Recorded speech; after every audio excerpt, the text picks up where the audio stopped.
Welcome दोस्तों, career classes में आप लोगों का स्वागत है। और आज का दिन है 3 इंडियन पॉलिटी का। तो हम लोग स्टार्ट करते हैं, लेकिन आप लोगों को याद दिला दूं कि पिछले वीडियोस में हम लोगों ने बात की थी आज कि हम लोग कॉन्स्टिट्यूशन के फीचर्स क्या हैं। और मैंने आप लोगों से वादा किया था कि नेक्स्ट वीडियो में आपको उसके आगे का थोड़ा सा कंटिन्यू कराऊंगा और आपको बताऊंगा कि कौन कौन से सोर्सेस थे, क्योंकि मैंने उस टाइम पे आपको टच करा दिया था कि कुछ सोर्सेस हैं जिससे इसको लिया गया है और कौन कौन से सोर्सेस थे। और मैंने आपको एक और बात बोली थी कि अगर जैसे 22 पार्ट्स जो है हमारे इंडियन कॉन्स्टिट्यूशन में, तो उसका छोटा सा कहानी की तरह मैं आपको समराइज कर दूंगा, जिससे आप लोगों को उसको याद करने में आसानी होगी कि कितने पार्ट्स हैं और उस पार्ट्स में कौन सा सब्जेक्ट मैटर दिया गया है। और कुछ अपन इंपोर्टेंट आर्टिकल्स की बात कर लेंगे। उसके बाद हम लोग आज स्टार्ट करेंगे प्रियम्बल। पूरा जो प्रियम्बल है, उद्देशिका है जो अपने कॉन्स्टिट्यूशन की, उसको अपन स्टार्ट करेंगे। जैसे अपना ये पूरा डिस्कशन खत्म होगा तो अपन नेक्स्ट वीडियो से अपना जो कोर जो है, जिसका सबसे ज्यादा क्वेश्चंस पूछे जाते हैं हर जगह, not only PSC, not only UPSC, बल्कि हर जगह उससे रिलेटेड क्वेश्चन सारे आते हैं। हम लोग फंडामेंटल राइट्स और डीपीएसपी और फंडामेंटल ड्यूटीज स्टार्ट करेंगे। तो शुरू करते हैं। मैं अब चूंकि बहुत जाना हो जाएगा लिखने के लिए, इसीलिए मैं आपको ऑटोमेटिक इस पे एक स्क्रीन पे ले जाऊंगा और मैं आप लोगों को एक्सप्लेन कर दूंगा कि सोर्सेस क्या हैं। वैसे मैंने वो सोर्सेस सीधा कॉपी से क्रॉप करके डाले हुए हैं, ठीक है।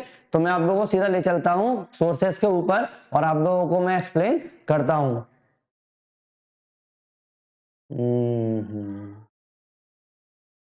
तो जैसा कि आप लोग देख पा रहे होंगे इस टीवी स्क्रीन पर, जो आपकी मोबाइल स्क्रीन है उस पर देख पा रहे होंगे कि इंडिया के कॉन्स्टिट्यूशन के सोर्सेस क्या क्या हैं और हम लोगों ने कौन सी चीज कहां से ली है। जैसा मैंने आपको बताया था कि ये क्रिटिसिज्म था कि इसमें सारी की सारी जो है सारा का सारा टिप दिया गया 1935 से। तो हम लोगों ने गवर्नमेंट ऑफ इंडिया एक्ट 1935 से क्या क्या लिया है, जैसा आप देख पा रहे हैं। फेडरल स्कीम जो है, फेडरल स्कीम में जैसे मैंने आपको बताया था कि हम लोगों का इंडिया जो है फेडरल विथ यूनिटरी बाइज्ड है। तो फेडरल स्कीम कहां से ली गई है? 1935 से ली गई है। गवर्नर का ऑफिस लिया गया है, जुडिशरी ली गई है, पब्लिक सर्विस कमीशन लिया गया है और इमरजेंसी प्रोविजंस भी इसी से लिए गए हैं 1935 से, ठीक है। क्योंकि उससे पहले भी उन लोगों ने डिसाइड कर रखा था। एडमिनिस्ट्रेटिव डिटेल्स जितनी भी हैं सारी एडमिनिस्ट्रेशन से रिलेटेड जो भी लिया गया है, आप लोग इसको ब्रॉड में ऐसा दिमाग में रखें कि जो भी एडमिनिस्ट्रेशन से रिलेटेड चीजें हैं, मैक्सिमम चीजें हैं। अब एडमिनिस्ट्रेशन में आपको क्या क्या लग जाता है? आपको ऑफिस ऑफ गवर्नर लग जाता है, जुडिशरी लग जाता है, पब्लिक सर्विस कमीशन लग जाता है, फेडरल स्कीम लग जाती है। तो ये सारी चीजें आप लोगों को किसमें दी गई हैं? गवर्नमेंट ऑफ इंडिया एक्ट 1935 में। अब हम लोग बात करें कि फंडामेंटल्स जो चीज ली गई है, फंडामेंटल्स। तो अगर फंडामेंटल की बात करें तो आप लोगों को पता है कि दो टाइप की चीजें हैं कि एक तो आपको सिटीजन्स को आपको काफी चीजें मिलेंगी, सिटीजन्स को कुछ राइट्स मिलेंगे। तो अगर फंडामेंटल की बात करें तो यूएस कॉन्स्टिट्यूशन जो आप 3rd नंबर पर देख पा रहे हैं, यूएस कॉन्स्टिट्यूशन जो है उसमें फंडामेंटल राइट की बात की गई है। तो यूएस कॉन्स्टिट्यूशन में से क्या लिया गया है? फंडामेंटल राइट्स लिया गया है। ऐसे ही अगर साथ में देखा जाए, मैंने जैसा आपको बताया था कि जुडिशरी यूएस में काफी स्ट्रांग है, जुडिशरी यूएस में काफी स्ट्रांग है यूएस में। और अगर जब हम कुछ टाइम बाद अगर हम बात करेंगे कि कुछ कंपेयर कर लेंगे कि हमारे इंडियन कॉन्स्टिट्यूशन में और वर्ल्ड के कॉन्स्टिट्यूशन में क्या अंतर है, मैं देखूंगा कि ये आपके सिलेबस में है या नहीं है, उसके बाद मैं आपको डिस्कस करूंगा। तो अगर उसमें आप एक डिफरेंस देखेंगे तो यूएस में जो है आप लोगों को पता होगा कि प्रेसिडेंट रूल चलता है और अपने यहाँ पर पीएम का रूल चलता है। और सेकंड बात है कि यहाँ पर जो जुडिशरी है वो इंडिपेंडेंट और सुप्रीम मानी जाती है, कि बहुत ज्यादा इसमें पावर स्ट्रांग है। सुप्रीम तो नहीं बोल सकते, लेकिन पावर बहुत ज्यादा स्ट्रांग है। तो इसीलिए यहाँ पर इंडिपेंडेंट जुडिशरी की बात हुई है। जो इंडिपेंडेंट जुडिशरी आई है वो कहाँ से आई है? यूएस कॉन्स्टिट्यूशन से है। और ऑब्वियस सी बात है, अगर यूएस में जुडिशरी स्ट्रांग होगी तो वहां पर जुडिशियल रिव्यू का कंसेप्ट भी होगा। और वो जुडिशियल रिव्यू का कंसेप्ट हम लोगों ने भी इंडियन वर्जन में अडॉप्ट कर लिया है। अब प्रेसिडेंट को, अब चूंकि प्रेसिडेंट जो है वहां पे प्रेसिडेंशियल गवर्नमेंट जो चलती है, इसीलिए इम्पीचमेंट ऑफ द प्रेसिडेंट कर दिया है। इम्पीचमेंट ऑफ द प्रेसिडेंट का मतलब होता है उसको हटाने की प्रक्रिया। कुछ ऐसा नहीं है कि उसको कैसे भी करके हटा दिया जाएगा, उस पर इम्पीच किया जाएगा। Removal of supreme court and high court जजेस, सुप्रीम कोर्ट और हाई कोर्ट जज का जो रिमूवल है, कैसे उनको हटाया जाएगा। क्योंकि मैंने बताया कि यूएस की कॉन्स्टिट्यूशन है उसमें जुडिशरी पे काफी फोकस किया गया है, तो जुडिशरी से रिलेटेड काफी चीजें इसमें आई है। अब चूंकि वाइस प्रेसिडेंट भी है, अब प्रेसिडेंट है तो वाइस प्रेसिडेंट भी हम लोगों ने यूएस कॉन्स्टिट्यूशन से ले लिया है। थर्ड अगर मैं बात करूं, अभी हमने कहां पे बात करी, फंडामेंटल की बात करी है कि फंडामेंटल राइट्स हुए जो अपने सिटीजन्स को। अब चूंकि आप लोगों को पता है कि जो अपना जुडिशरी जो है वो अपना क्या होता है, स्ट्रॉन्ग होता है और किसकी मदद करता है, पीपल की मदद करता है। इसीलिए आप याद रखने के लिए आप याद रखें कि यूएस कॉन्स्टिट्यूशन से फंडामेंटल राइट लिए गए हैं क्योंकि वहां पर जुडिशरी इतनी स्ट्रॉन्ग है। तो उन लोगों ने ट्राई किया कि जो अपने सिटीजन्स हैं, जो सिटीजन्स हैं वो सिटीजन्स के हितों की रक्षा हो पाए। तो इसीलिए फंडामेंटल राइट अपन ने कहां से लिए, यूएस से लिए हुए हैं। इंडिपेंडेंट जुडिशरी यूएस से ली हुई है। अब जुडिशरी से रिलेटेड मैक्सिमम चीज है, जिसको मैं बोलूं मैक्सिमम चीज है, यूएस से लिया गया है। अगर मैं थर्ड बात करूं, जो सेकंड नंबर पे लिखा हुआ है ब्रिटिश कॉन्स्टिट्यूशन। ब्रिटिश कॉन्स्टिट्यूशन से क्या क्या लिया हुआ है, पार्लियामेंट्री गवर्नमेंट। अब पार्लियामेंट्री गवर्नमेंट क्या है, सीधी सीधी बात मैं बता दूं, जैसे मैंने आप लोगों को पिछली बार भी बताया था कि पार्लियामेंट की गवर्नमेंट है। और अपन लोगों ने क्यों लिया ब्रिटिश से, क्योंकि हम लोग इससे फैमिलियर थे। अब आपको पता है कि ब्रिटिश ने हम लोगों पर कितना राज किया है, तो हम लोग इससे फैमिलियर थे, इसलिए हम लोगों ने पार्लियामेंट्री गवर्नमेंट ले ली। अगर मैं बात करूं रूल ऑफ लॉ की, कि जो लॉ है उसी का रूल होगा। अब रूल ऑफ लॉ मैं बात करूंगा, फंडामेंटल राइट जब कवर करूंगा उस टाइम पे बात करूंगा कि रूल ऑफ लॉ जो है वो यहां से लिया गया है, लेजिस्लेटिव प्रोसीजर यहां से लिया गया है, लेजिस्लेटिव प्रोसीजर यहां से। अब चूंकि पार्लियामेंट है, ऑब्वियस सी बात है, तो अब जैसे मैंने बताया था कि ब्रिटेन में जुडिशरी की पावर थोड़ी लिमिटेड है और पार्लियामेंट थोड़ी सी बड़ी हुई है, तो इसीलिए parliamentary government, legislative procedure, rule of law, single citizenship अपन ने कहां से ली है, ब्रिटेन से ली है, क्योंकि अमेरिका में सिंगल सिटीजनशिप नहीं होती। ठीक है, कैबिनेट सिस्टम है, अब पार्लियामेंट की बात है तो कैबिनेट सिस्टम भी वहीं से लिया गया है। ऐसे ही कुछ प्रीरोगेटिव रिट्स है, कुछ रिट्स हैं वो लिया गया है। पार्लियामेंट्री प्रिविलेजेस जो है, अब ऑब्वियस सी बात है, अगर काउंसिल ऑफ मिनिस्टर होगा किसी भी स्टेट में, किसी भी देश में, तो ऑब्वियस सी बात है उनको प्रिविलेजेस मिलेगा। मैंने जैसे बताया था आप लोगों को पहले कि पार्लियामेंट यहाँ पर थोड़ी सी स्ट्रॉन्ग है और बायकैमरलिज्म की इसमें बात की गई है, जैसे 2 सदन होंगे, चाहे लोकसभा और राज्यसभा संसद होंगी। ठीक है, अब अगर मैं बात करूं, पहले मैंने फंडामेंटल राइट की बात करी थी, वो अपन ने यूएस कॉन्स्टिट्यूशन से ले लिया था, क्योंकि उसमें क्या था, पीपल को स्ट्रॉन्ग कर रहे थे। लेकिन साथ में हम लोगों ने एक चीज और की थी कि directive principle of state policy, DPSP adopt की थी, जो कि अपनी स्टेट को स्ट्रॉन्ग कर रहा था, जो पॉजिटिव था, जैसे मैंने आपको पहले भी बताया था कि वो पॉजिटिव था। तो ये ली गई है आयरिश कॉन्स्टिट्यूशन से। Directive principle of state policy कहां से ली गई है, आयरिश कॉन्स्टिट्यूशन से। Nomination of the member of Rajya Sabha, Rajya Sabha में जितने भी नॉमिनेशन होंगे वो हो गए। आप लोगों को जैसे पता है कि डायरेक्ट इलेक्शन होते हैं और नॉमिनेटेड मेंबर्स जो आते हैं, मैं आपको जब राज्यसभा और पार्लियामेंट वगैरह जब क्लियर करवाऊंगा तो आप लोगों को और क्लियर हो जाएगा।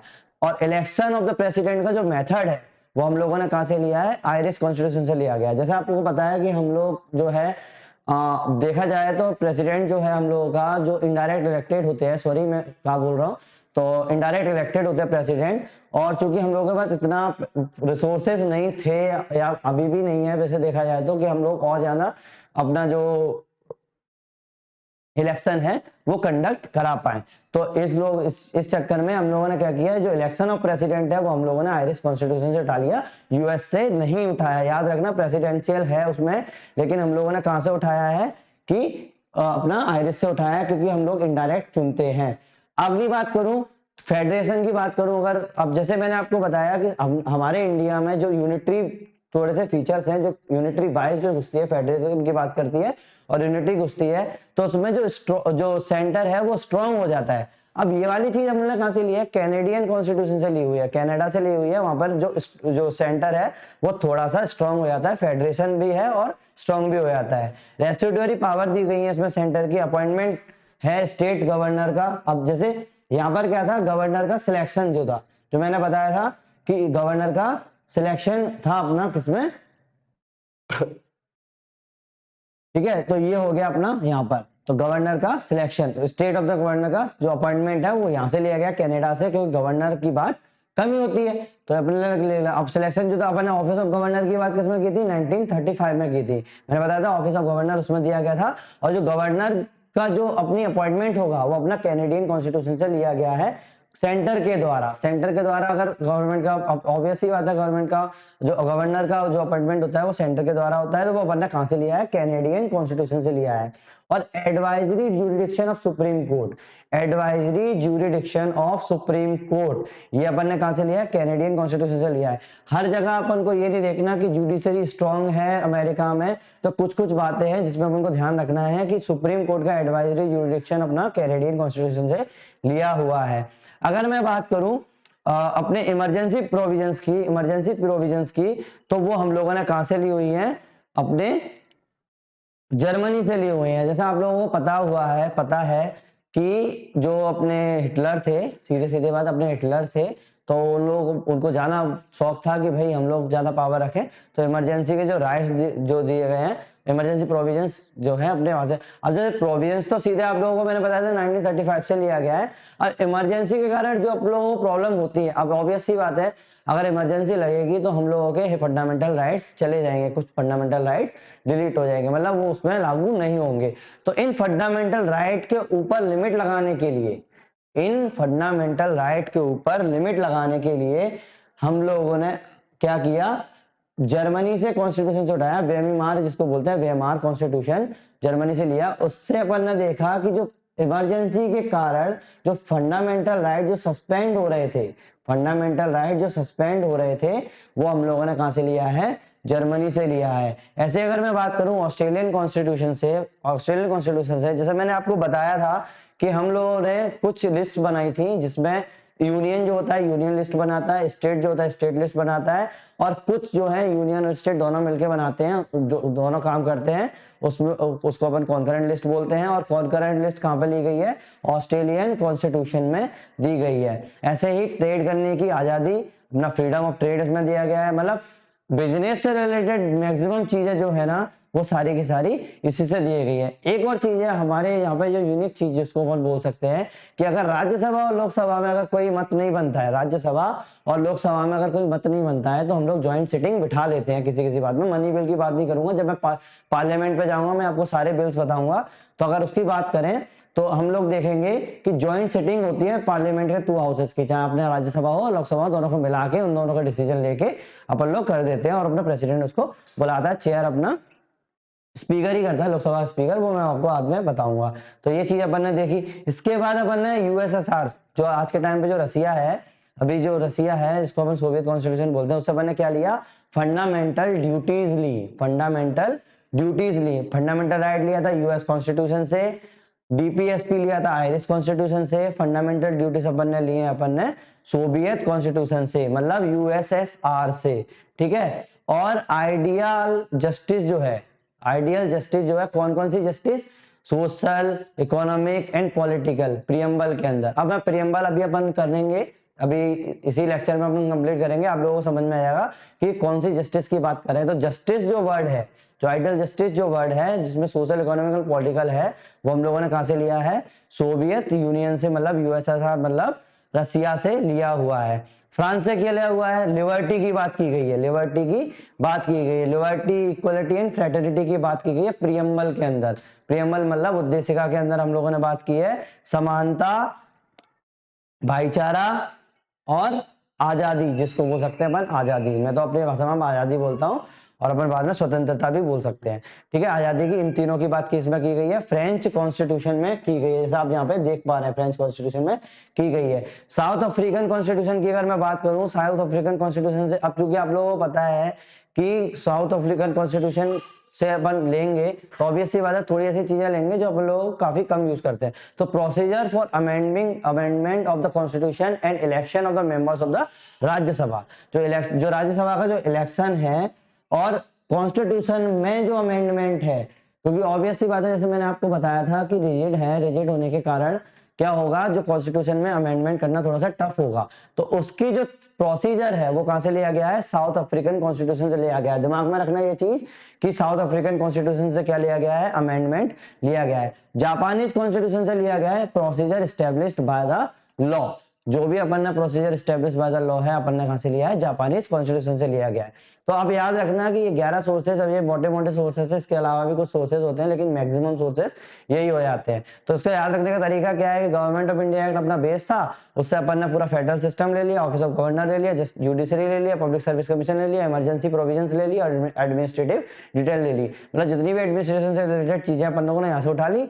यूएस कॉन्स्टिट्यूशन से अपन ने फंडामेंटल राइट और जुडिशरी जो अपनी स्ट्रांग हो रही है क्योंकि वहां पे स्ट्रांग है तो जुडिशरी से रिलेटेड मैक्सिमम चीजें यहाँ से उठा ली।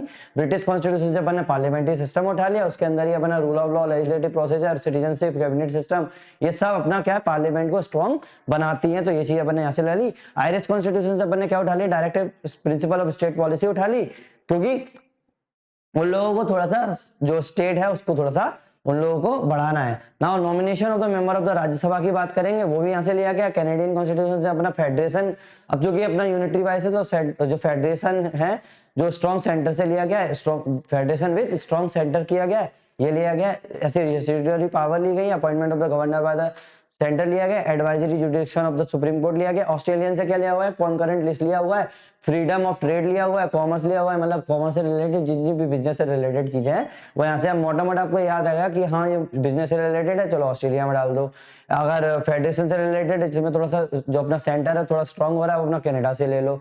ऐसे सोवियत यूनियन से क्या लिया गया, फंडामेंटल ड्यूटीज ली गई है क्योंकि, और साथ में अपने आइडिया ऑफ जस्टिस लिया गया है, जितनी भी जस्टिस है। फ्रेंच कॉन्स्टिट्यूशन से क्या लिया गया है, Republic and ideal in liberty, equality and fraternity, ये बात की गई है। वो मैं प्रेमबल में बताऊंगा कि ये चीजें क्या होती है, तीनों की तीनों चीजें। साउथ अफ्रीकन कॉन्स्टिट्यूशन से क्या लिया गया, procedure of the amendment of the constitution, election of the member of the Rajya Sabha.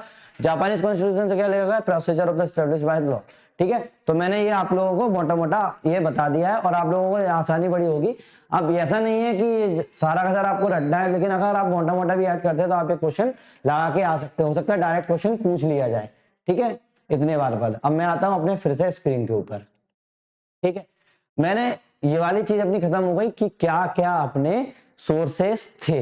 अब अगर मैं बात करूं सिंपल सा मोटा मोटा कि कॉन्स्टिट्यूशन अगर मैं एक ग्लांस में लूं, constitution at a glance, constitution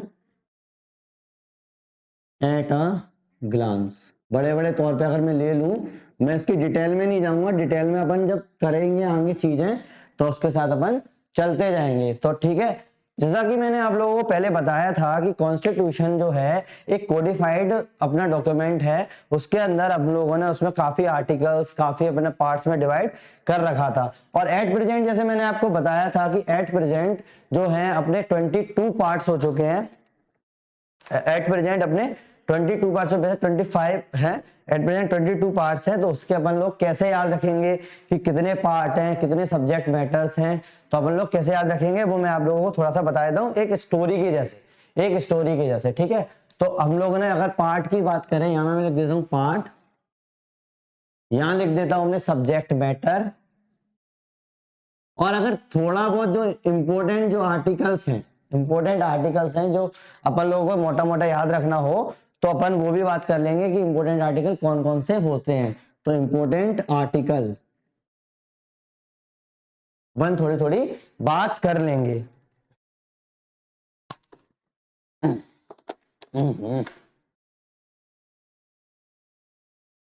थोड़ी थोड़ी बात कर लेंगे। तो जैसा मैंने बताया, मैं अब यहाँ पे 22 पार्ट्स के बारे में बात करूंगा। अपने कॉन्स्टिट्यूशन को बांट दिया गया है वैसे 20 बताओ। ठीक है, जो भी है पार्ट 1 है, 2 है, 3 है। अब धीरे धीरे अपन एक एक पार्ट की बात करेंगे कैसे कैसे आया, तो आप लोगों को याद रहेगा कौन से पार्ट में कौन सी चीज दी गई है। ठीक है, पार्ट 4 है, 5 है, ऐसे आगे बढ़ता जाऊंगा, लिखता जाऊंगा। पार्ट 1 में बात की, अब सबसे पहले आप लोगों को पता है कि आप लोगों को अगर एक देश बनाना है, एक टेरिटरी बनानी है, तो आप लोगों को डिसाइड करना पड़ेगा कि वो कितनी टेरिटरी है, कितनी टेरिटरी है। तो आप लोगों को एक डेफिनेशन करनी पड़ेगी कि आपकी जो यूनियन टेरिटरी है, यूनियन और टेरिटरी है, वो हम लोगों की क्या है। तो सबसे पहले हम लोग पार्ट 1 में जो बात कर दी थी, यूनियन एंड टेरिटरी की बात कर दी थी कि एक डिफाइन कर दिया था कि हम लोगों की यूनियन ये है, टेरिटरी ये है, स्टेट कैसे कंस्ट्रक्ट होगी, कैसे अपन लोग उसका नाम चेंज करेंगे। तो टेरिटरी और यूनियन की बात किसमें की गई है, पार्ट 1 में की गई है। और आर्टिकल 1 से लेके 4, आर्टिकल 1 से लेके 4 केवल इसकी ही बात की गई है। मैंने जैसे आपको बताया था कि 470 के ऊपर आर्टिकल हो चुके हैं, तो उसमें अपन लोग पूरे तो देख याद रख नहीं सकते, तो कम से कम इतना तो मोटा मोटा रख सकते हैं कि अगर स्टेट की बात कर दी जाए, किसी ने स्टेट की बात कर दी, यूनियन की बात कर दी, टेरिटरी, कोई भी टेरिटरी की बात कर दी, तो हम लोग किसकी डिफाइन करेंगे, 1 से 4 के बीच में अगर कोई भी आर्टिकल आता है, 1 से 4 के बीच में अगर कोई भी आर्टिकल आता है तो हम लोग यूनियन टेरिटरी की बात करेंगे। अब हम लोगों ने यूनियन तो डिसाइड कर लिया, अब उसमें रहेगा कौन, जैसे आजकल एनआरसी के जाना चल रहा है कि भैया हम तो देश के है ही नहीं है, कौन बोल सकता है कि भाई इस देश का नागरिक हूं, सीधी सीधी बात यदि कौन बोल सकता है।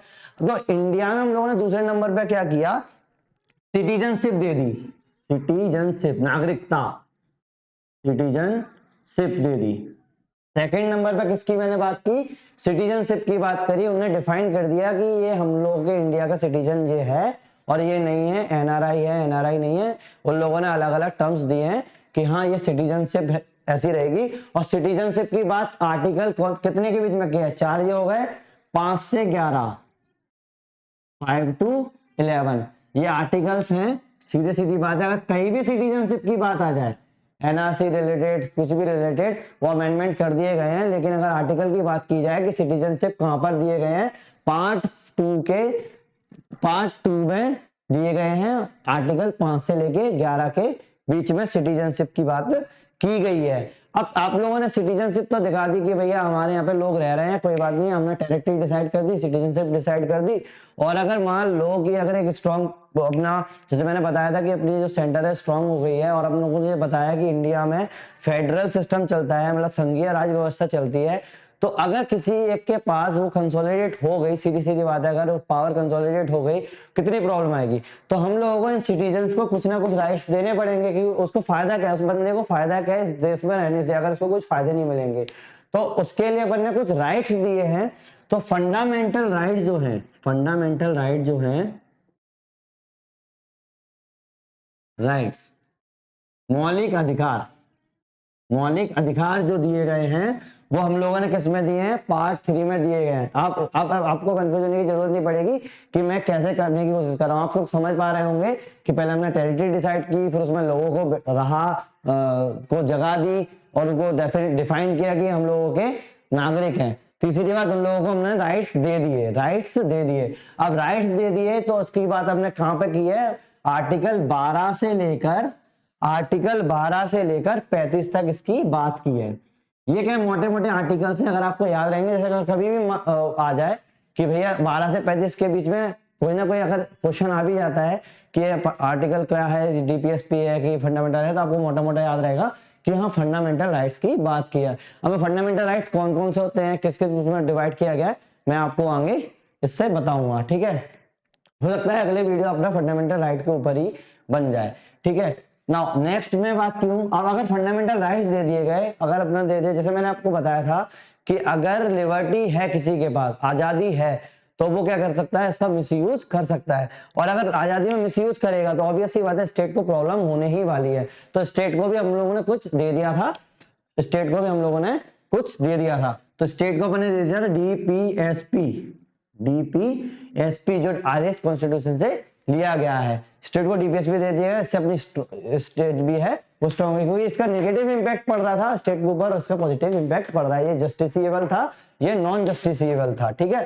तो ये हो गया हम लोगों का फंडामेंट डीपीएसपी। इसकी अगर मैं बात करूं डीपीएसपी की, तो डीपीएसपी जो है हम लोग, अब आप लोगों ने देखा कि 12 से 35 तो अपना क्या हो गया, फंडामेंटल राइट्स हो गए, 12 से 35 अपने फंडामेंटल राइट्स हो गए। अब उसके बाद क्या बचे, सीधे 36 से 51, 51, 12 से 35 फंडामेंटल राइट और 36 से 51 डीपीएसपी, 12 से 35 वो और 36। अब मैं अगर बात करूं, अभी मैं पार्ट 5 की बात नहीं करूंगा, मैं पार्ट 5, अब ये एक आर्टिकल है यहाँ पे, ठीक है, ये आर्टिकल है, ये ओरिजिनल की बात नहीं थी कि ओरिजिनल में इसको, ये मैं अभी चेंज चल रही थी, ये सब ओरिजिनल कॉन्स्टिट्यूशन की बात है। जैसे मैंने आपको कल थोड़ी सी हिंट दी थी कि 42nd कॉन्स्टिट्यूशनल अमेंडमेंट एक्ट 1976 जब आया था, तो उस टाइम पे कॉन्स्टिट्यूशन में काफी बड़े बड़े बदलाव किए गए थे, तो उसके तहत ही इसमें एक नई चीज जोड़ दी गई थी, वो मैं अभी आपको बताऊंगा, लेकिन उससे पहले अपन चलते जाते हैं जैसे अपन लोग चल रहे थे। पार्ट 5, पार्ट 5, क्योंकि पता सबको था इसके बारे में, तो लेकिन पता नहीं पा रहे थे, ठीक है। तो ये हम लोगों ने इन लोगों को राइट्स भी दे दिए। अब हम लोगों ने जैसे बोला कि हम लोगों ने अलग अलग लेयर्स बना दी थी कि एक यूनियन होगा, एक स्टेट होगा, उसमें अब कुछ में स्टेट भी हो सकती है और यूनियन टेरिटरीज भी हो सकती हैं, तो इनकी बात हमने कर दी थी। तो इसके बाद क्या हुआ, हम लोगों को यूनियन डिसाइड करना था, यूनियन डिसाइड करना था कि यूनियन क्या क्या होगा। तो यूनियन की अगर बात करें, यूनियन गवर्नमेंट की बात करें, तो हम लोगों ने उसको किसमें डाल दिया था, पार्ट 5 के अंदर। यूनियन गवर्नमेंट को किसमें डाल दिया था, पार्ट 5 के अंदर। और अगर मैं मोटा मोटे तरीके से उसके आर्टिकल्स की बात करूं, मोटे मोटे तरीके से उसके आर्टिकल्स की बात करूं, तो आर्टिकल 52 से लेकर, अब 51 यहां पे खत्म, तो 52 से लेकर आर्टिकल 151 तक आर्टिकल 151 तक, आर्टिकल 151 तक किसकी बात की गई है, यूनियन गवर्नमेंट की बात की गई है। अब याद रखना कि यूनियन गवर्नमेंट अगर 52 से 51, अब 150 याद रखना, या सीधा सीधी बात है 150 तक क्या चलेगा, अपना अपना यूनियन की बात चलेगी, मतलब अपनी सेंटर वाली बात चलेगी। सीधी सीधी बात जो हो गई अपनी यूनियन गवर्नमेंट। अब आप बोलेंगे कि बीच में क्या छोड़ दिया, मैं अभी बताऊंगा, आप देखते चलिए। अब अगर पार्ट 6 की बात करूं, इसके अंदर भी काफी चैप्टर दिए हुए हैं, 5 चैप्टर दिए हुए हैं। अब उसके बाद जब यूनियन गवर्नमेंट के अंदर आएंगे तो मैं बता दूं, फिर मैं आपको एक हिंट देता हूं किससे आपको याद रहे।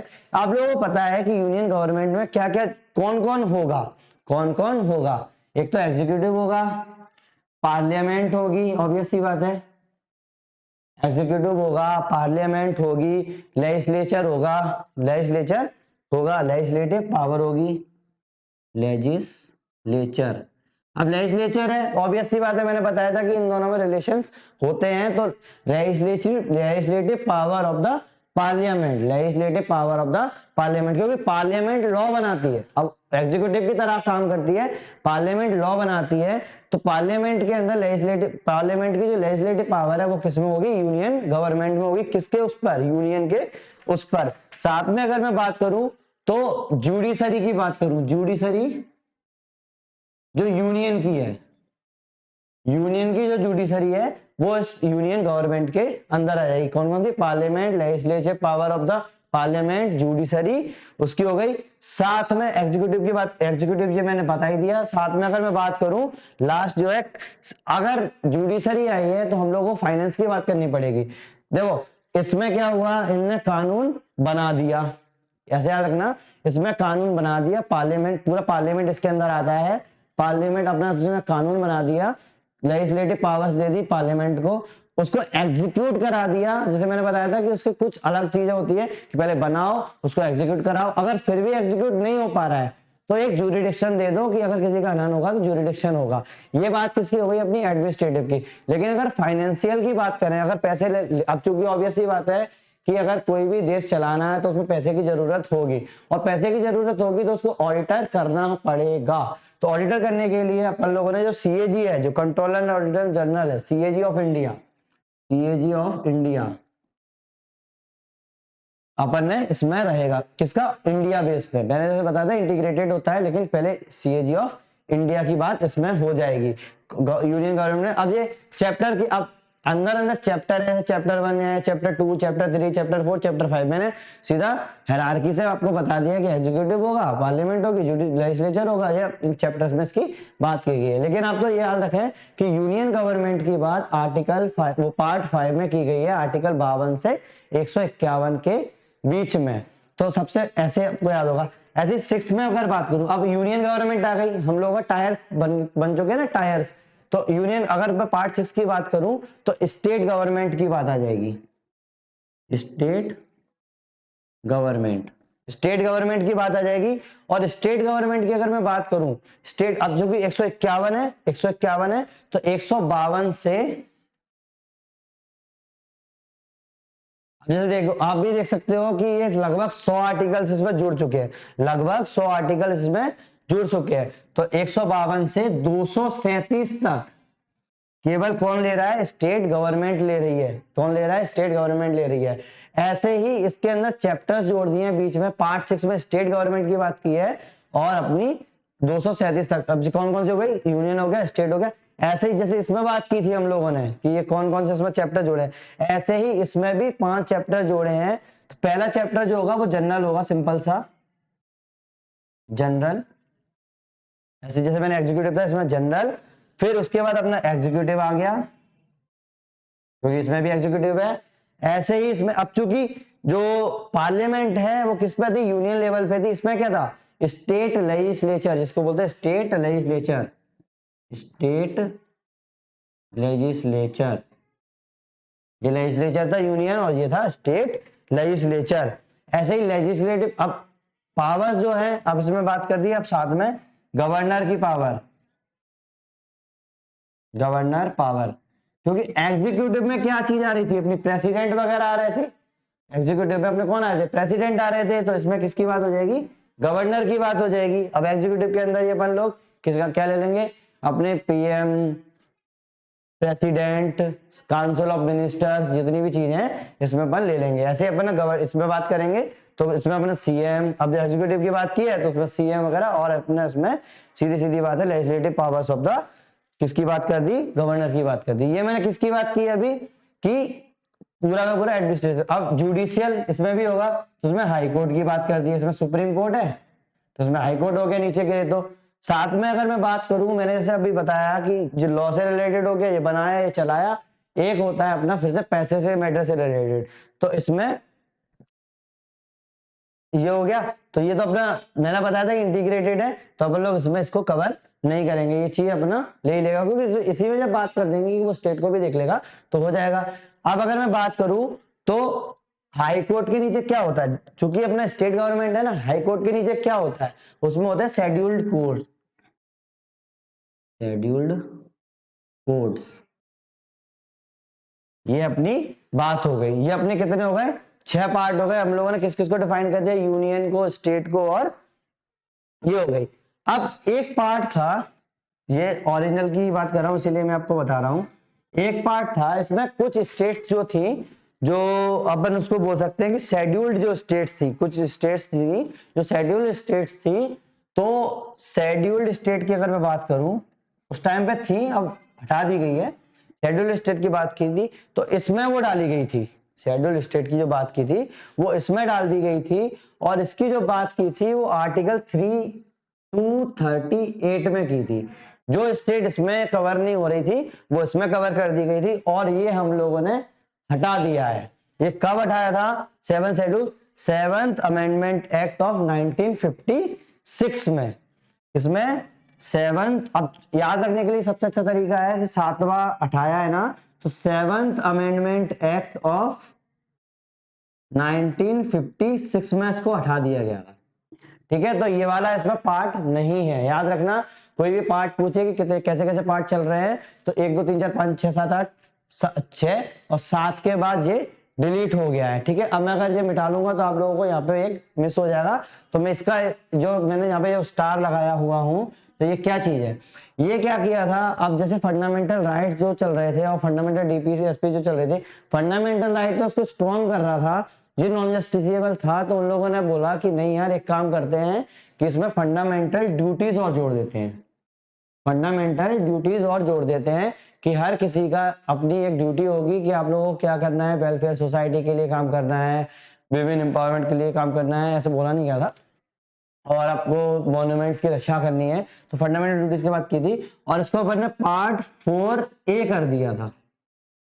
अब याद रखना, अगर कॉन्स्टिट्यूशन में आपको पढ़ना है तो जितनी भी चीजें हैं, पार्ट जितनी भी नई चीजें होंगी ना, उसमें ज्यादातर ऐसे ही होगा, क्योंकि बीच में डाल रहे हैं तो उसको करना क्या, ए कर दो, उसको बी कर दो, और चूंकि एक आर्टिकल तो लिखना ही पड़ेगा, कोई कानून का अगर दिया गया है तो एक आर्टिकल लिखना ही पड़ेगा, तो वो आर्टिकल हो गया 51A, 51 तक तो ये था डीपीएसपी, और 51A तो फंडामेंटल ड्यूटीज की बात हम लोगों ने इसमें कर ली थी। अब मैंने कितने पार्ट बताया अभी, 7 अपना डिलीट हो गया था किसमें, 1956 में। ठीक है, 7th अमेंडमेंट एक्ट ऑफ 1956, याद रखने का तरीका है कि 7th है तो 7th अमेंडमेंट एक्ट में इसको डिलीट कर दिया था। इसके बाद अगर मैं 8th की बात करूं, एक मिनट ये मिटा देता हूं, आप लोग नोट कर लिया हो, ये चीज हो गई आपको। अगर मैं 8th पर आऊं, सीधा सीधा मैं 8th पर आता हूं।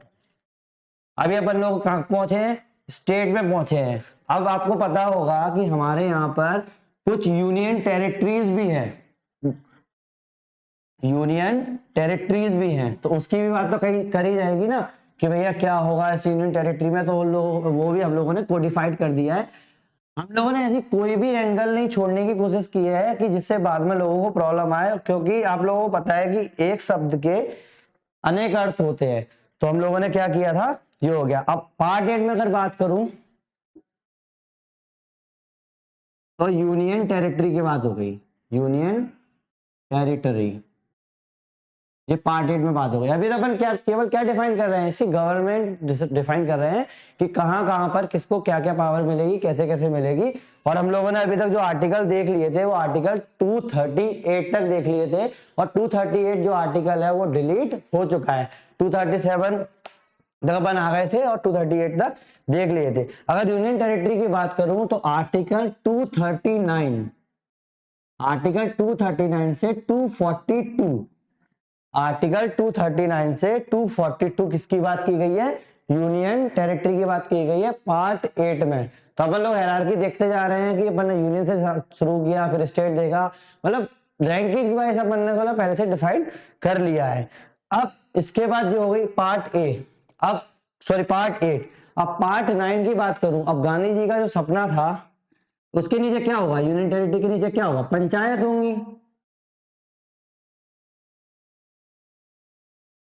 सीधी सीधी बात है, पंचायत होंगी।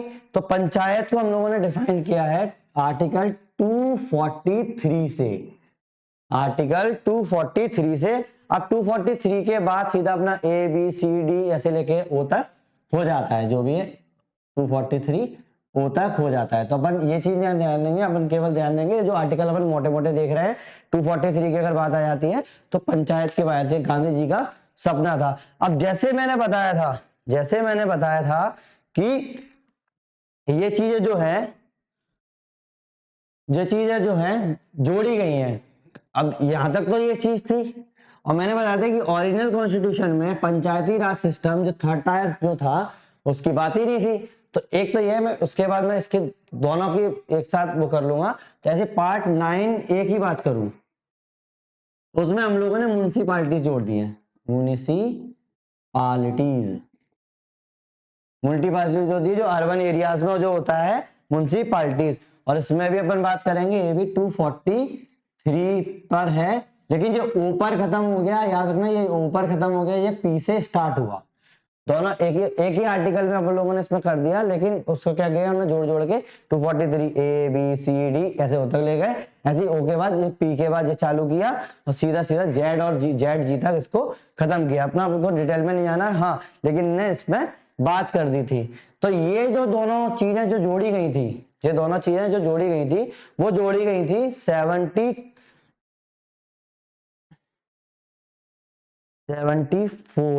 Amendment act 1992 was added 1993, 42nd part 4A।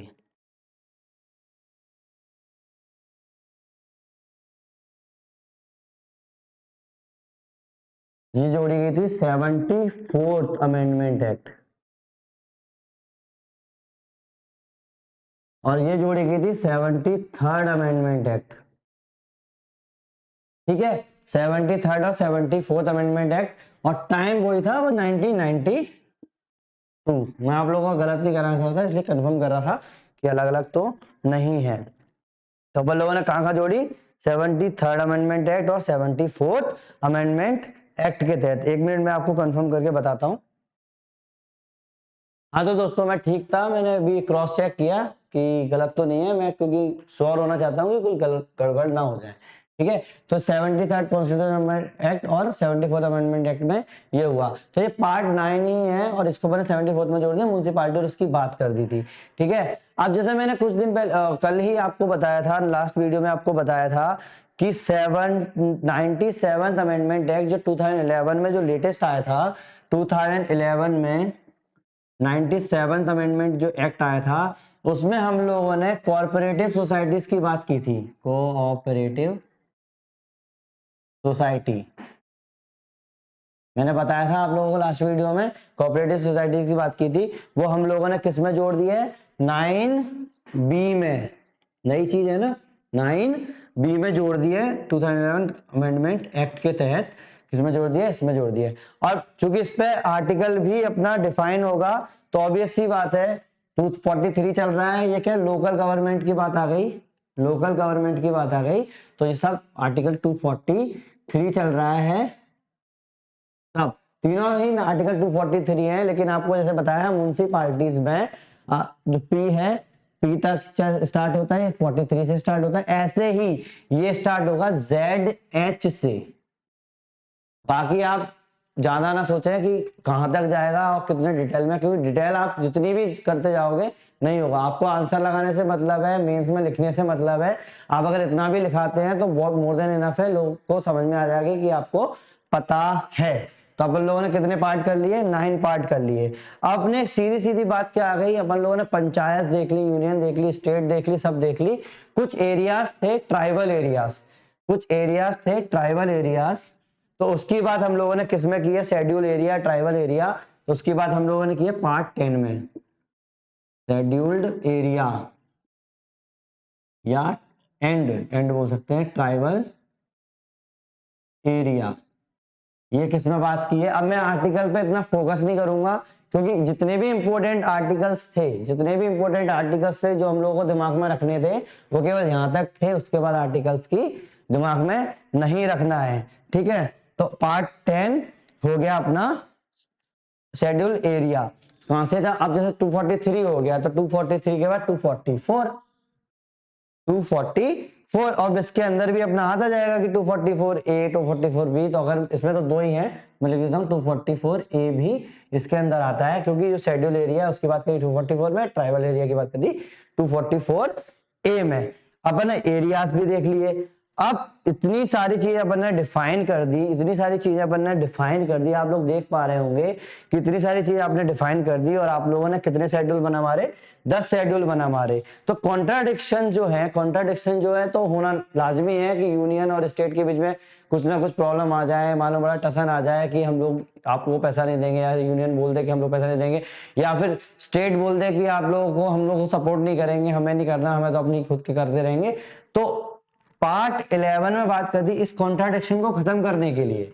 इस कॉन्ट्राडिक्शन को खत्म करने के लिए पहले ही बता दिया कि आपके बीच में रिलेशन क्या होगी, रिलेशन क्या होगी, मतलब relation between state and union, या फिर यूनियन एंड स्टेट, कुछ भी बोल सकते हो। अब रिलेशन इन लोगों ने देखा कि रिलेशन किस किस बेस पे करेंगे, तो रिलेशन उन्होंने की लेजिस्लेटिव बेस पे, लेजिस्लेटिव रिलेशन और एडमिनिस्ट्रेटिव रिलेशन। लेजिस्लेटिव मतलब कौन कानून बनाएगा इसके लिए, और एडमिनिस्टर कौन करेगा, एडमिनिस्टर कौन करेगा। मतलब इन लोगों ने रिलेशन बना दिया कि हाँ तुम इन चीजों से जुड़े हुए हो, कि मैं इसका कानून बनाऊंगा, मैं इसका कानून बनाऊंगा, टसन खत्म करने के लिए। तो relation between state and union, क्योंकि हम लोगों ने स्टेट बना दी, यूनियन बना दिया, सब बना दिया। अब चूंकि अब इतनी सारी चीजें होंगी और एक की पावर ज्यादा होगी, एक की पावर कम होगी, तो ऑब्वियस सी बात है अगर डिफाइन नहीं किया जाता, जैसे मैंने बताया कोडिफाइड है, अगर डिफाइन नहीं किया जाता तो बाद में बहुत ज्यादा प्रॉब्लम होती। तो अपन लोगों ने 11 में किसकी बात कर दी, रिलेशन की बात कर दी। और जो अगर मैं आर्टिकल की बात करूं, 244 अपना यहां हो गया था, 244 अपने यहां हो गया था, तो 245 से 263 तक इसकी बात की गई है। अब रटने की जरूरत नहीं है, कोई जरूरत नहीं है, इतना हो गया, ठीक है, ठीक है। 11 तक अपन ने बात कर ली, किसकी, अपन ने टसन उठाने के लिए। अब अपने पास अगर बात आई कि यार इतना तो हमने कर लिया कि रिलेशन बिठा दिया, सब कुछ कर दिया, अब सीधी सीधी बात आएगी कि भाई पैसा, हर कोई इंसान इस दुनिया में केवल पैसे के लिए जीता है। पैसा, पैसे का लेन देन या फिर पैसे का बंटवारा कैसे होगा, सीधी सीधी बात है, पैसे का बंटवारा कैसे होगा। तो इसकी बात मैंने कर दी थी 12 में कि फाइनेंस और अपना प्रॉपर्टी एंड कॉन्ट्रैक्ट्स, प्रॉपर्टी क्या होगी, कॉन्ट्रैक्ट्स क्या होंगे, इस टाइप की चीजें जो है, इस टाइप की चीजें जो है वो पार्ट 12 में बात कर दी थी। पूछा इतना नहीं आता है और ये इंपॉर्टेंट भी इतना नहीं है, लेकिन अपन चूंकि ये चल रहे हैं कि कितने पार्ट में बात की गई है, तो रिलेशनशिप बता दिया, रिलेशनशिप तो बता दिया, बोलते कि हाँ ठीक है हमारे पास ये पावर है, हमारे पास हम ऐसे एडमिनिस्ट्रेट करेंगे। पैसा तो है भैया, सबसे बड़ा मुद्दा तो यही है, पैसा का देश चलाना है तो इकोनॉमी स्ट्रॉन्ग करनी पड़ेगी।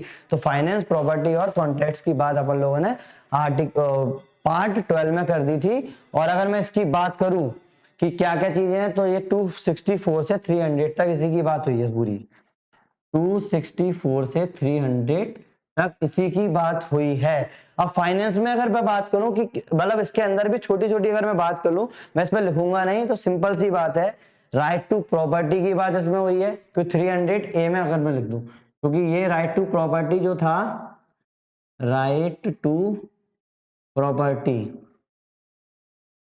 जो था वो पहले फंडामेंटल राइट था, और उसको अपन लोगों ने किस में शिफ्ट कर दिया, 300 में कर दिया।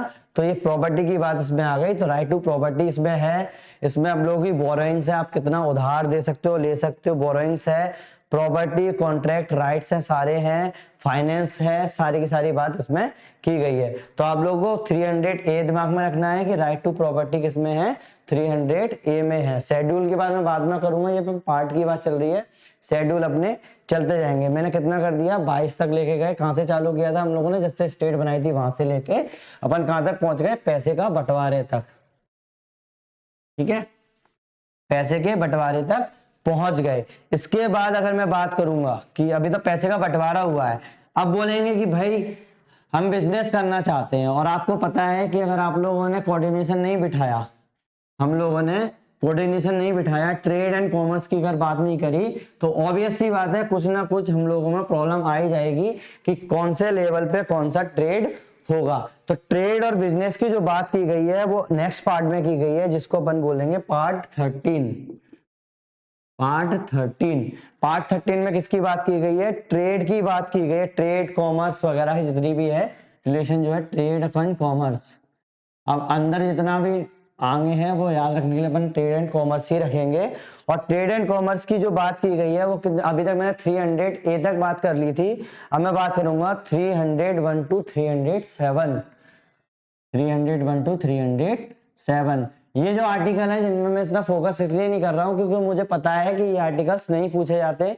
और अगर आप बोले कि हमें पता होना चाहिए तो ये लिखे भैया पता कर लो, जितना याद करना है कर लो, पूछे जाते हैं नहीं और इतने इंपॉर्टेंट भी नहीं है। ठीक है, इसके बाद अगर मैं बात करूं कि आपने ट्रेड लिख बिठा दिया, सब बिठा दिया, अब क्या आएगा कि आप लोगों को ये चलाना कैसे है, आप लोगों को ये चलाना कैसे है। तो मैं पार्ट 14 में जाऊं, अगर मैं पार्ट 14 में जाऊं, अब आप बात आ गई जो आप जिस फील्ड में जाने वाले हैं। तो मैं पहले जाऊंगा यूनियन लेवल पर, यूनियन लेवल पे जाऊंगा, या फिर यूनियन लेवल पे जाऊंगा और स्टेट लेवल पे जाऊंगा।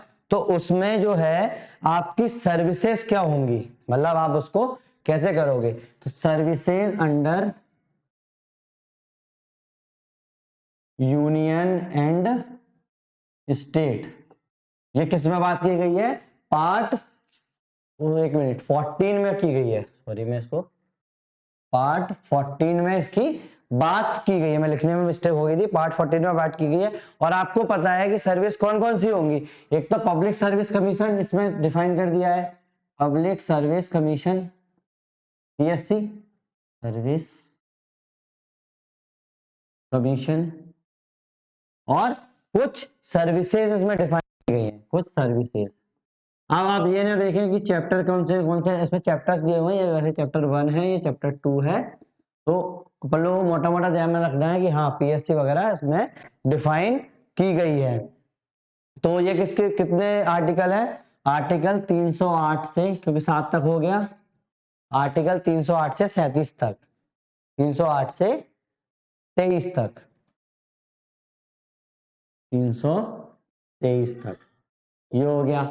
मैं इतना वो लिख रहा, मैं केवल आर्टिकल लिख रहा हूँ कि याद रहे, थोड़ा चल रहा है सीक्वेंस तो चलते रहे, बीच में छोड़ना नहीं चाहता, जितना भी होना है। अपन लोगों ने अब सर्विसेज डिफाइन कर दी, सर्विसेज डिफाइन करने के बाद अब कुछ ना कुछ प्रेशर तो आएगा ही आएगा।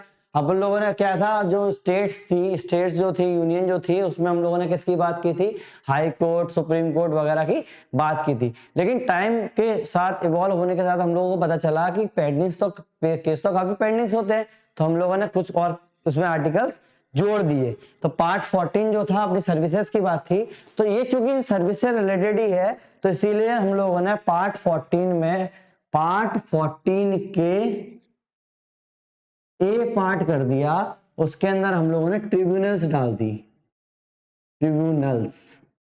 ठीक है, ट्रिब्यूनल्स क्या होती हैं, मैं बाद में जब जुडिशरी पे आऊंगा, जुडिशियल सिस्टम पे आऊंगा, तब मैं बात करूंगा कि ट्रिब्यूनल्स क्या होती हैं। आर्टिकल 2, अब चूंकि 2 अब इसी में जोड़ा है तो 323 ए से लेके, याद रखना इंपोर्टेंट आर्टिकल है, आर्टिकल 323 ए से लेके आर्टिकल 323 बी, ये 2 आर्टिकल हैं जो बहुत इंपॉर्टेंट हैं। बाद में आपको जब मैं ट्रिब्यूनल्स पढ़ाऊंगा आप लोगों की इसकी अहमियत पता चलेगी कि ट्रिब्यूनल्स क्या है। मैं देखूंगा कि आपके सिलेबस में है कि नहीं है, लेकिन फिर भी मैं आपको एक बार टच करा रहा हूं कि ट्रिब्यूनल्स बहुत इंपॉर्टेंट है, क्योंकि ये आपकी जितनी भी हाई कोर्ट और उसकी सुप्रीम कोर्ट है उसकी जो लोड है उसको कम करने में मदद करता है। ठीक है जी, सर्विसेज के अंदर है ना, इसीलिए अपन लोगों ने इसमें पार्ट जोड़ दिया। और जो पार्ट 14A था ये कब जोड़ा गया, 42nd अमेंडमेंट एक्ट में, 42nd अमेंडमेंट एक्ट में जो 1976 में आया था उसमें जोड़ा गया था। सीधी सीधी बात है, 42nd अमेंडमेंट एक्ट 1976 में जोड़ा गया था। ये नई चीज है, जब भी आपको जो चीजें दिखें कि हाँ ये ए है बी है, आप समझ जाएं कि ये बाद में जोड़ी गई हैं। अब हम लोग ट्रिब्यूनल्स पे आ गए, इतनी सारी चीजें अपन ने डिफाइन कर दी। और अब अगर अपन बोले, अपन ने बोला कि इसमें प्रेसिडेंट होंगे, इसमें अपने पीएम होंगे, इसमें अपने सीएम होंगे, तो कैसे करेंगे, अब चुनेंगे कैसे। तो इलेक्शंस जो थे वो हम लोगों ने नेक्स्ट पार्ट में कवर किया, पार्ट 15, याद रखना पार्ट 15 स्टार लगा लो उस पे, कि जो इलेक्शन जो कवर हुए थे वो पार्ट 15 में होता है। आप देख पा रहे हैं कि हायरार्की देख पा रहे हैं, समझ रहे हैं आपकी इसके आगे क्या हो रहा है, कि जैसे अपन हर चीज अपन को देख लिया कि ये होगा तो उसके बाद ये होगा, इसके बाद ये होगा, इसके बाद ये होगा, सब कुछ करने के बाद अब इलेक्शन पे पहुंच गए। इलेक्शन कितने से थे, ये भी इंपॉर्टेंट आर्टिकल है, आर्टिकल 324 से लेके आर्टिकल 329A, आर्टिकल 324 से लेके आर्टिकल 329A, इतने आर्टिकल हैं। लेकिन मेन अपना इलेक्शन, अब जब इलेक्शन कमीशन वगैरह जब इलेक्शन पे जाएंगे तो अपन आर्टिकल, अब आपको आर्टिकल ये तो मैं केवल इस पे फोकस इस पे करवाना चाह रहा हूँ, उस पे और इस पे, क्यों, क्योंकि थोड़ा बहुत अगर आपको याद रहेगा तो बाद में जब अपन कवर करेंगे तो आपके दिमाग में रहेगा। और अगर आपको आर्टिकल पूछ लिया, अगर नहीं भी पूछा तो मेंस में आपको लिख के ही आना है। अगर इलेक्शन के बारे में आ गया तो आप लिख सकते हैं कि आर्टिकल 324 में इलेक्शन की बात की गई है। कितने हो गए अपने, 15 हो गए, 15 पार्ट हो गए, पार्ट 15 हो गए। अगर मैं बात करूं अगर मैं बात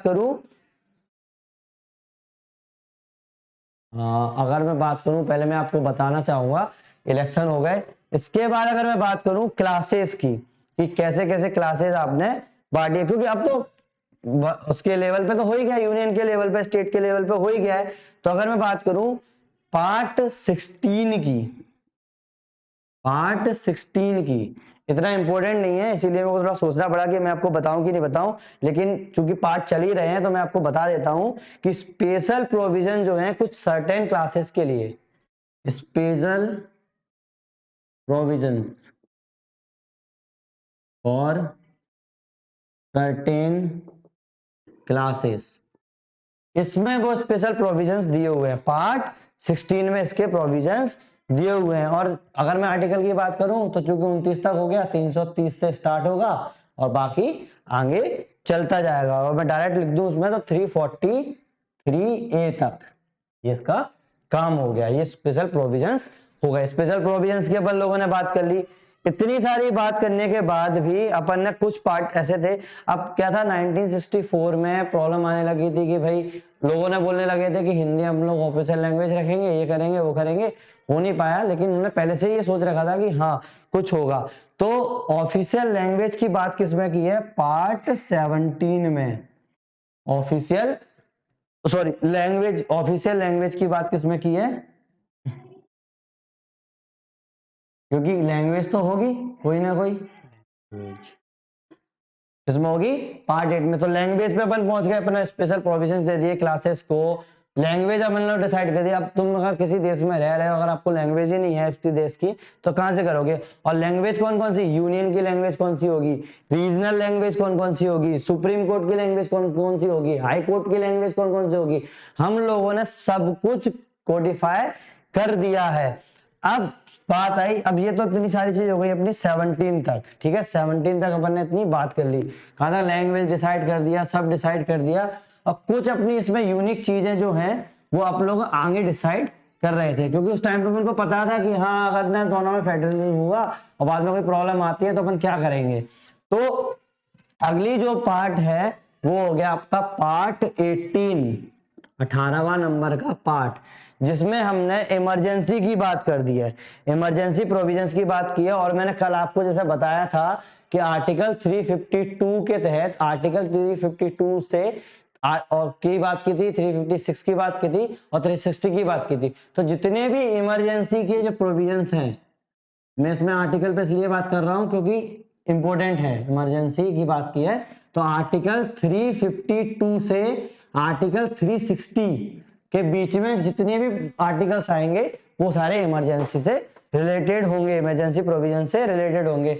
अब उन्होंने बोला कि यार ठीक है ये सब तो चीजें हो गई, अगर कुछ भी बचता है, अगर कुछ भी बचता है तो हम लोगों ने उसको किसमें डाल दिया, 19 हो गया, अब 18 के बाद 19 हो गया। अब इसके बाद जो भी बचा, बोला कि यार अब इसके बाद कुछ छूटता है, क्योंकि अगर ऑब्वियस ही बात है अगर आप लिख रहे हो तो कुछ ना कुछ उस टाइम पे छूट जाएगा। तो जितनी भी चीजें वो मिसलेनियस जो चीजें हैं वो अपन ने पार्ट 19 में डाल दिया। अब आप बोलेंगे कि आपने बोला था 22 पार्ट कराऊंगा, देखिए 19 पार्ट अपन ने कर दिए, लेकिन अगर आप देखे जाए तो अगर मैंने जैसे बताया था कि हमारा कॉन्स्टिट्यूशन सुप्रीम है और हम अभी भी इवॉल्व कर रहे हैं, तो हम लोगों ने कॉन्स्टिट्यूशन ऐसे डिजाइन किया है कि उसको हम अमेंड कर पाए। तो अमेंड करने के लिए अपन ने पार्ट 20 में, पार्ट 20 में याद रखना, पार्ट 20 में हम लोगों ने अमेंडमेंट ऑफ द कॉन्स्टिट्यूशन की बात की है। और मैंने उसका जो आर्टिकल सीधा सीधा बता दिया था, वो बताया था 368, अमेंडमेंट ऑफ कॉन्स्टिट्यूशन। याद रखना कि पार्ट 20 में आर्टिकल 368 में डिफाइन किया गया है अमेंडमेंट ऑफ द कॉन्स्टिट्यूशन। मैं अब बताऊंगा कि बाद में कॉन्स्टिट्यूशन अमेंड कैसे होता है, सब अमेंडेबिलिटी वगैरह सब बताऊंगा, ठीक है। तो अमेंड ऑफ द कॉन्स्टिट्यूशन, क्योंकि अब जितने भी रूल्स हैं रेगुलेशंस हैं, अब अगर ये चीज पहले से डिफाइन नहीं होती तो हम लोग इसके अंदर इतनी सारी चीजें, जैसे 42nd अमेंडमेंट एक्ट अपन ने देखा, 7th अमेंडमेंट एक्ट अपन ने देखा, तो ये चीजें कैसे जुड़ी, 97th अपन ने देखा, ये चीजें कैसे जुड़ी, इसी के बेस पर जुड़ी। ये भी लिखा हुआ है कहीं भी, आप लोग बोलते हैं कि कहाँ लिखा है, कहाँ लिखा है, यहाँ लिखा है भैया कि हम कॉन्स्टिट्यूशन को अमेंड कर सकते हैं आर्टिकल 368 के तहत। इसके बाद आ गया temporary and transitional special provisions. कुछ प्रोविजंस है, मान लो अगर कोई टेम्परेरी प्रोविजंस ले लिए, टेम्परेरी, ट्रांजिशनल, स्पेशल, अगर ये मैंने प्रोविजंस ले लिए, ऑब्वियस सी बात है अगर मैंने ले लिए तो क्या हो जाएगा अपना, सीधा सीधा पार्ट क्या गलत कर दिया, पार्ट 21 में ये चीज आ जाएगी, पार्ट 21 में ये चीज आ जाएगी, ठीक है। और अगर मैं इसके आर्टिकल की बात करूं तो 69 से 392, 369 से 392 ये आपके पार्ट्स हो गए। अब अगली मैं बात करूं तो जो कॉमर्स है, ऑथोरिटीज है, हिंदी टेक्स्ट में रिपील्स है, शॉर्ट टाइटल्स जो हैं, जितने भी टाइटल्स दिए गए हैं वो अपन लोगों ने लास्ट में बात कर लिया पार्ट 22 में, जो क्योंकि मेरे को करना नहीं है लेकिन पार्ट 22 खत्म करना है। तो जो टाइटल्स जो हैं जितने भी हैं हिंदी वगैरह जो भी है अपना इसमें कर दिया और 395 पे खत्म कर दिया, 93 से 95 तक इसको खत्म कर दिया। तो ये अपने पार्ट से आप इसको स्टोरी की तरह आप समझ गए होंगे कि जिसकी अपन को पहले जरूरत दिखाई दी अपन ना वो अपन करते चले गए, ठीक है। तो ये हम लोगों का कॉन्स्टिट्यूशन एट अ ग्लांस हो गया। अब अगर मैं बात करूं कि शेड्यूल्स कौन कौन से थे, मैंने जैसा आपको बताया था कि शेड्यूल्स कौन से थे। शेड्यूल में इतना टाइम नहीं लगेगा क्योंकि शेड्यूल्स कितने हैं अपने पास, ओनली 12 शेड्यूल है। 12 शेड्यूल होने के कारण अपन को टाइम नहीं लगेगा और मैं इतना डिटेल में उसको बताने भी नहीं वाला, लेकिन आपको शेड्यूल से क्या रहेगा, एक बार दिमाग में रहेगी ये चीजें कि हाँ यार ये वाली चीजें वाले शेड्यूल में बात की गई है, क्योंकि डायरेक्ट बात कर देते हैं। ठीक है, तो मैं अभी लिख देता हूँ, वीडियो बड़ा हो रहा है, पॉज कर रहा हूँ। तो दोस्तों शुरू करते हैं अपने शेड्यूल्स। हम लोगों ने, जैसे मैंने आपको बताया था, कॉन्स्टिट्यूशन में 7 शेड्यूल्स में इसको अपन ने डिवाइड किया हुआ है। तो शेड्यूल की बात करें वो भी अपने हायरार्की बेस पर ही है, हायरार्की बेस पर ही है।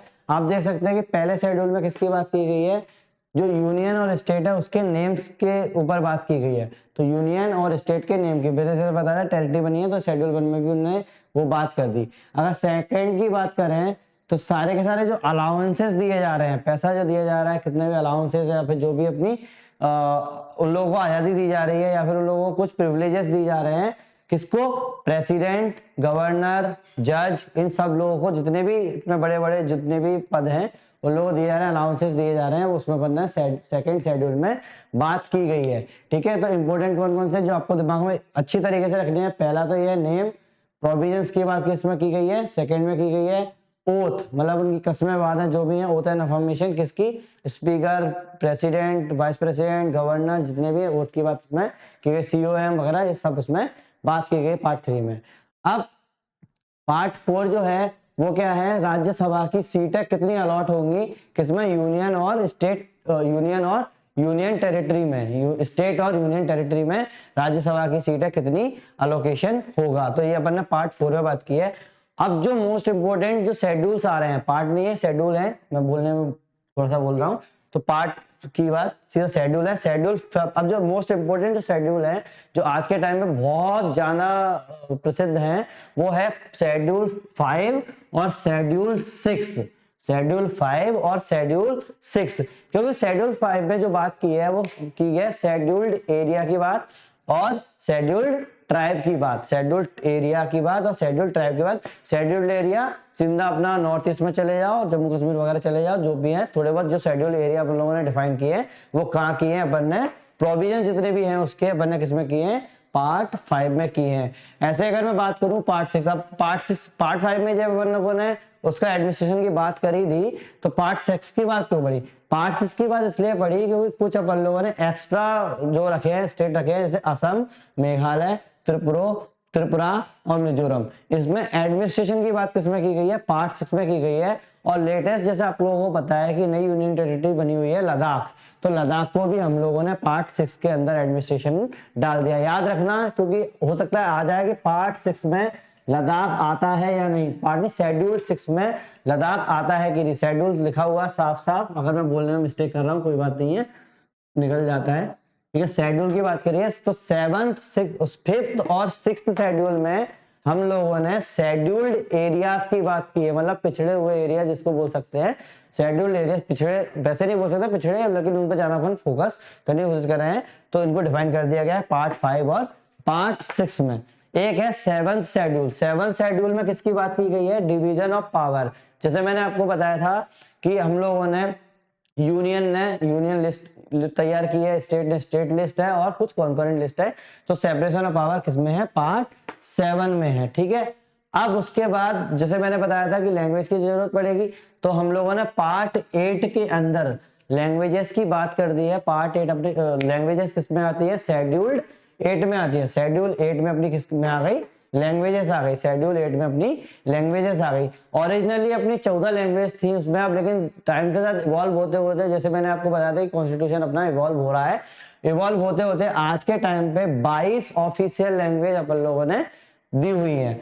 और अगर मैं लेटेस्ट की बात करूं, पहली दूसरी की बात नहीं, लेटेस्ट की बात करूं तो अभी ओडिया जुड़ी थी 2011 में 96 अमेंडमेंट एक्ट के थ्रू, 96 अमेंडमेंट एक्ट के थ्रू। अगर आपको नहीं भी दिख रहा है तो मैं बोल रहा हूं, उस पर ध्यान दें, 96th अमेंडमेंट एक्ट के थ्रू हम लोगों ने ओडिया लैंग्वेज 2011 में इसमें ऑफिशियल लैंग्वेज में जोड़ी थी, तो 22 अपनी ऑफिशियल लैंग्वेज हो गई और ये हो गया। इसके बाद पार्ट शेड्यूल 9 की मैं बात करूं, आपको मैं शेड्यूल 9 के बारे में थोड़ा सा बता दूं कि जब 1951 में जब ओरिजिनल कॉन्स्टिट्यूशन था, 1950s में जब ओरिजिनल कॉन्स्टिट्यूशन था, उसमें हम लोगों ने कुछ फंडामेंटल राइट्स रखे थे। फंडामेंटल राइट्स रखे थे जिसमें एक फंडामेंटल राइट था राइट टू प्रॉपर्टी, ठीक है, जमीन का अधिकार। तो अब क्या था, बाद में जब प्रॉब्लम आने लगी कि नहीं यार ये तो अब चूंकि अगर तुम लोगों को जमींदारी सिस्टम को अबॉलिश करना है, पहले जमींदारी सिस्टम होता था, अगर उसको अबॉलिश करना है तो एक नया कानून लाना ही पड़ेगा कि जिससे अब चूंकि आपने फंडामेंटल राइट जोड़ दिए तो ऑब्वियस सी बात है आप लोगों को फंडामेंटल राइट जोड़ने के कारण क्या होगा, आप उन लोगों से जमीन नहीं छीन सकते। तो गवर्नमेंट ने पहली बार ही अमेंडमेंट कर दिया 1951 में, तुरंत 1951 में इन लोगों ने एक अमेंडमेंट लेके आए जिसके कारण उन्होंने एक पार्ट 9 जोड़ा, शेड्यूल 9 जोड़ा, जिसके अंदर उन्होंने बोला कि नहीं अब शेड्यूल 9 में हम लोग अगर कुछ भी करें, मान लो तो जो राइट टू प्रॉपर्टी है हम लोगों ने उसको 300A में रख दिया, ठीक है। अगर हम पार्ट 9 के अंदर कोई भी चीजें होंगी, जैसे अबॉलिशन ऑफ जमींदारी की अगर मैं बात करूं तो इसकी बात करूं तो ये हो गया, तो कोई भी चीजें होंगी वो कोर्ट ऑफ लॉ उस पर कोई दखलंदाज नहीं कर सकता, दखलंदाज नहीं कर सकता। अब इससे आप लोग समझ पा रहे होंगे कि ये स्ट्रांग बनने की कोशिश हो रही थी सेंटर की, वो किसी से भी जमीन छीन सकते थे, कुछ भी कर सकते थे। तो 1973 तक तो काफी ठीक चला कि हाँ ठीक है चलने दो जितना भी है, लेकिन 1973 के बाद, अप्रैल 1973 के बाद एक केस में सुप्रीम कोर्ट ने ये क्लियर कर दिया कि नहीं, पार्ट शेड्यूल 9 जो है वो जुडिशियल एक्टिविज्म के अंदर आता है और इसमें जुडिशियल रिव्यू होगा। ये क्वेश्चन पूछ लिया जाता है, इसलिए मैंने आप लोगों को इसमें डिटेल में थोड़ा सा बताया शेड्यूल 9 के बारे में कि शेड्यूल 9 में जो पहले जब मोटो था कि शेड्यूल 9 के अंदर जो भी चीजें होंगी वो उसको रिव्यू नहीं कर सकती सुप्रीम कोर्ट या हाई कोर्ट, कोई भी कोर्ट है, जुडिशरी है, वो उसको रिव्यू नहीं कर सकती। लेकिन अप्रैल 1973 के बाद वो ओपन हो गया किसमें, जुडिशियल रिव्यू के लिए, ठीक है। अगर मैं अगली बात करूं पार्ट 10, ये भी बहुत ज्यादा आजकल क्या है ना, ये इन लोगों को स्टार शेड्यूल बोले जाते हैं क्योंकि ये स्टार शेड्यूल है, ये बहुत ज्यादा फेमस रहते हैं। अगला शेड्यूल है एंटी डिफेक्शन लॉ के बारे में। एंटी डिफेक्शन लॉ सीधा सीधा क्या हो गया कि अगर किसी भी मेंबर ऑफ पार्लियामेंट की आपको छुट्टी करनी है, मतलब हटाना है उसको, तो आप कैसे कर सकते हैं, मतलब उसने कुछ गलतियां की हैं, कुछ भी कर सकता है, आजादी तो अपने दे रखी है। तो हम लोगों ने एक एंटी डिफेक्शन लॉ लेके आए, मालूम पड़ा एक पार्टी का जीत गए और उसके बाद उसने पार्टी से धोखा कर दिया, उसको हटा के इनने कर दिया। तो 52nd अमेंडमेंट एक्ट 1985 के तहत, कौन सा 52nd अमेंडमेंट एक्ट 1985 के तहत उन्होंने क्या किया, एंटी डिफेक्शन लॉ लेकर आए। तो ये हो गया। अब पार्ट 9 जैसे मैंने आपको बताया था, शेड्यूल जो थे जो शेड्यूल 10 जो था वो एंटी डिफेक्शन लॉ 1985 में आ गया था। अब ये दो जो शेड्यूल जो जोड़े गए थे, मैंने जो बताया था कि 74th कॉन्स्टिट्यूशनल अमेंडमेंट एक्ट जो आया था उसके बाद, जैसे अपन 73rd में बात करें, 1992 में अगर पंचायत पे बात चली जाती है तो 1992 में अपन लोगों ने ये दो नए शेड्यूल जोड़ दिए थे, जिसमें एक में पंचायत की बात की गई है 11 में, और 12 में म्यूनसिपैलिटीज की बात की गई है। और पंचायत अपने आपको जैसे मैंने बताया था 73rd कॉन्स्टिट्यूशनल अमेंडमेंट एक्ट 1992 में आया था और उसी के साथ इसको लेके आए थे, लेकिन अलग अलग उन्होंने रख दिया। चाहते तो वो एक ही में रख सकते थे, लेकिन उन लोगों को गांव अलग और शहर अलग करना था, तो इसलिए उन लोगों ने 12 में म्यूनसिपैलिटी रख दी और 11 में अपना पंचायत रख दिया। तो ये अपने शेड्यूल्स थे, ठीक है। अब जैसा कि मैं देख पा रहा हूं कि यहाँ पर टाइम कुछ ज्यादा हो गया, 1 घंटे में मैंने लगा लिया है, तो मैं नेक्स्ट वीडियो में बात करूंगा प्रीएम्बल क्या होता है और सारा का सारा आपको डिफाइन करूंगा। जितना भी मैंने आपको ये बताया था, ये सारे शेड्यूल बता दिए थे और सारे के सारे जितने भी पिछले वीडियो में जो छूट गया था वो हो गया था। अब जैसे ही मैं अगले वीडियो में प्रीएम्बल की बात करूंगा, प्रीएम्बल ज्यादा टाइम का नहीं होगा, ज्यादा से ज्यादा 1 घंटा लगेगा प्रीएम्बल करने में। और मैं प्रीएम्बल में ऐसा नहीं है कि ऊपर ऊपर से उड़ा दूं, उसको मैं अंदर डिटेल में बताऊंगा और अंदर की चीजें भी बताऊंगा, जिससे आप लोगों को एग्जाम में बहुत ज्यादा फायदा मिलेगा। और हो सकता है कि आप अब अगर आपका अब मैं जितना मैंने आपको बताया उसमें से अगर एक भी क्वेश्चन आता है या फिर जो नहीं बताया उससे भी अगर इसका आइडिया लेके भी अगर आप क्वेश्चन सॉल्व करेंगे तो आपका क्वेश्चन सॉल्व हो जाएगा। तो नेक्स्ट वीडियो में मिलता हूँ, प्रीएम्बल लेके आऊंगा, प्रीएम्बल का सारी जानकारी दूंगा। Thank you very much.